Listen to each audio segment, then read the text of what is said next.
जय हिंद, वंदे मातरम, जय श्री राम। स्वागत है आप सभी का हमारे YouTube channel Thakur education centre में। चलिए शुरू करते हैं। हाजिर हैं हम एक नए टॉपिक के साथ, जिसमें हम मनोविज्ञान के कुछ महत्वपूर्ण प्रश्नों को देखेंगे। चलिए शुरू करते हैं। पहला क्वेश्चन, साइकोलॉजी शब्द की उत्पत्ति किस भाषा में हुई?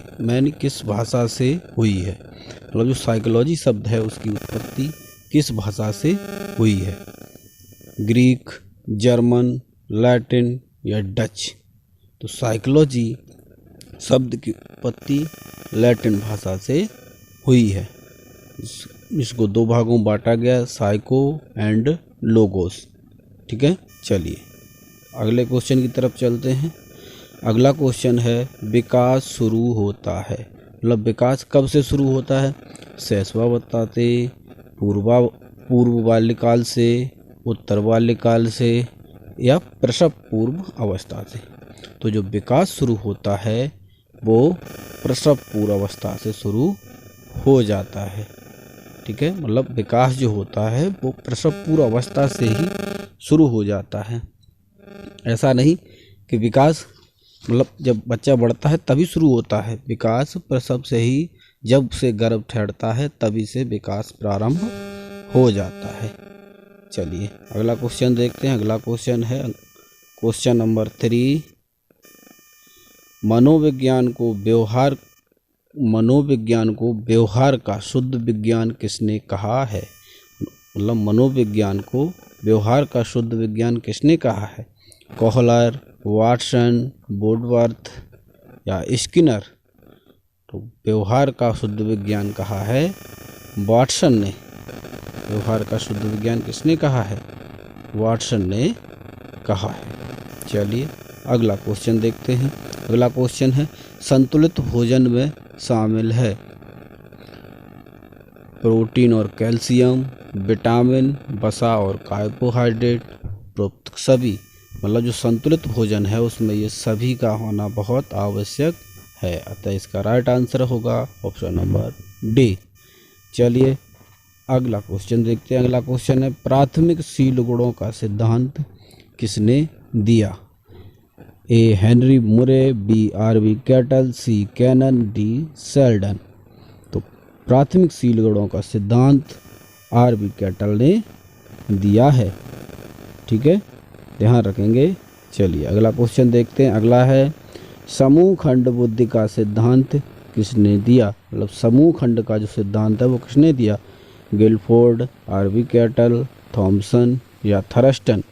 तो समूह खंड का सिद्धांत दिया है थर्स्टन ने। किसने दिया है? थर्स्टन ने।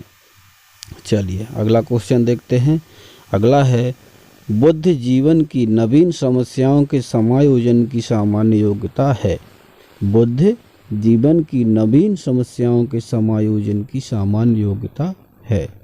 यह कथन किसने दिया है? वुडरो, बकिंघम, स्टर्न या अल्फ्रेड विने? तो ये दिया है स्टर्न ने। किसने दिया है? स्टर्न ने। चलिए अगला क्वेश्चन देखते हैं।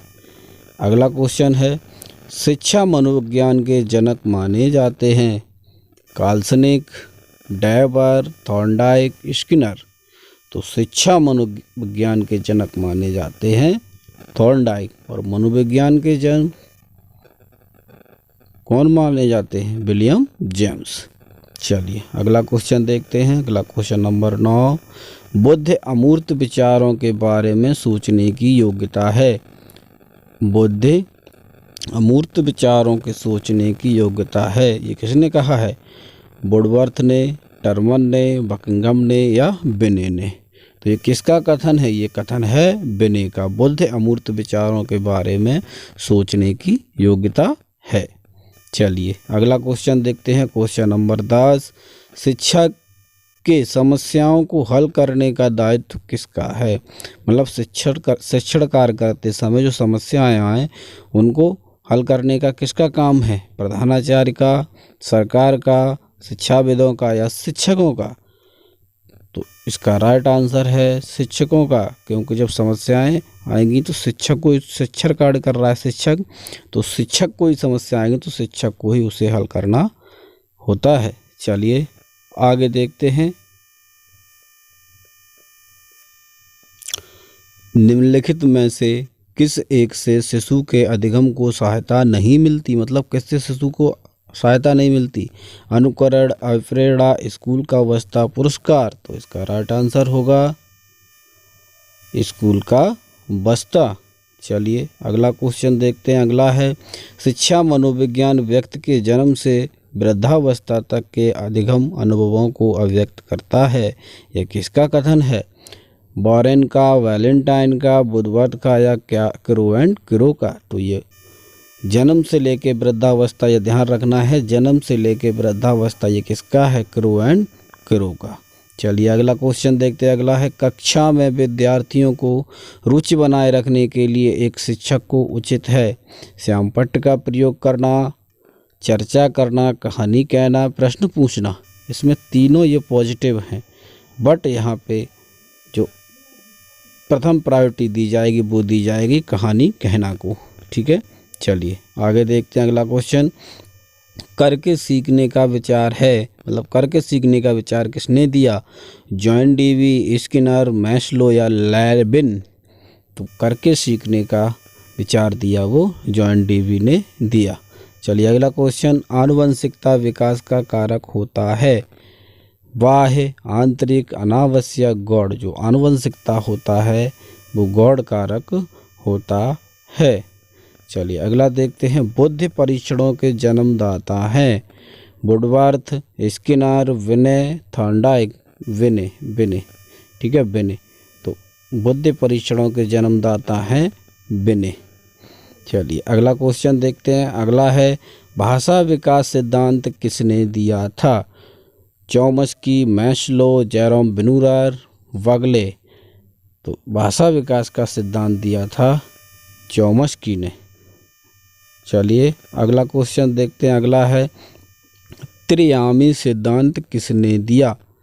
Jerome Bruner, Watson, John Dewey, Guilford? तो त्रिआयामी सिद्धांत दिया है गिलफोर्ड ने। ठीक है, चलिए अगला क्वेश्चन देखते हैं। बालक किस उम्र में आवाज़ पहचानने लगता है? 10 माह, 9 माह, 6 माह या 2 माह? तो लगभग 2-3 माह में बच्चा माँ की आवाज़ को पहचानने लगता है। चलिए अगला क्वेश्चन देखते हैं। क्वेश्चन नंबर 20, शिक्षा मनोविज्ञान सहायक है स्वयं को समझने में, बालकों को समझने में, शिक्षण विधियों के चयन में या संपूर्ण शैक्षिक प्रक्रिया में? तो इसका राइट आंसर है संपूर्ण शैक्षिक प्रक्रिया में हमें मनोविज्ञान सहायक है। चलिए अगला क्वेश्चन नंबर 21, एक आदर्श अध्यापक में पाया जाने वाला गुण है? लोकतांत्रिक दृष्टिकोण, नंबर बी विषय वस्तु पर अधिकार, नंबर सी बाल मनोविज्ञान, नंबर डी उपरोक्त सभी? तो ये देखो तीनों पॉजिटिव हैं, ये पॉजिटिव थिंकिंग को बता रहे, इसीलिए इसका राइट आंसर होगा उपरोक्त सभी। क्वेश्चन नंबर 22, व्यवहार का करना पक्ष आता है, मतलब जो व्यवहार करना वो पक्ष किस में आता है? सीखने के गतिक क्षेत्र में, सीखने के भावात्मक क्षेत्र में, सीखने के मनोवैज्ञानिक क्षेत्र में या सीखने के संज्ञानात्मक क्षेत्र में?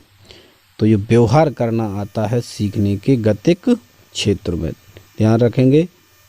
चलिए आगे देखें अगला क्वेश्चन नंबर 23, बाल मनोविज्ञान का क्षेत्र है? केवल शैशवावस्था की विशेषताओं का अध्ययन, केवल गर्भावस्था की विशेषताओं का अध्ययन, केवल बाल्यावस्था की विशेषताओं का अध्ययन या डी गर्भावस्था से किशोरावस्था की विशेषताओं का अध्ययन? तो ये केवल वाले हैं, तो ये तीनों ही नेगेटिव हो जाएंगे और इसका राइट आंसर होगा डी, ऑप्शन नंबर डी। चलिए अगला क्वेश्चन, सामाजिकरण वह प्रक्रिया है जिसे बच्चे बैक सीखते हैं? मतलब जो सामाजिकरण क्रिया है वो बच्चे कैसे सीखते हैं? परिवार से, विद्यालय से, श्रेष्ठ से या इनमें से सभी। तो जो सामाजिकरण की जो भावना है वो बच्चे परिवार से सीखते हैं, विद्यालय से और अपने से बड़े या श्रेष्ठ कोई बूढ़े बुजुर्ग हैं उनसे सीखते हैं। इसका मतलब राइट आंसर होगा उपरोक्त सभी। मतलब जो सामाजिकरण की प्रक्रिया में बालक है वो सभी से सीखता है। चलिए क्वेश्चन नंबर अगला, हार्मिक सिद्धांत दिया है कैटल ने, जॉनसन ने, पियाजे ने या मैकडूगल ने। तो इस क्वेश्चन को मतलब इसमें संशय बना हुआ है, लेकिन इसका राइट आंसर माना जाता है मैकडूगल को। ठीक है, इसमें थोड़ा ऑब्जेक्शन भी रहा है, लेकिन इसका राइट आंसर आप मैकडूगल को लगाएंगे। चलिए अगला क्वेश्चन, प्रोजेक्ट विधि प्रतिपादक किया था। मतलब प्रोजेक्ट विधि को किसने दिया है? फ्रोबेल ने, ड्रेक्राली, मारिया मॉन्ट्रेस या किलपैट्रिक।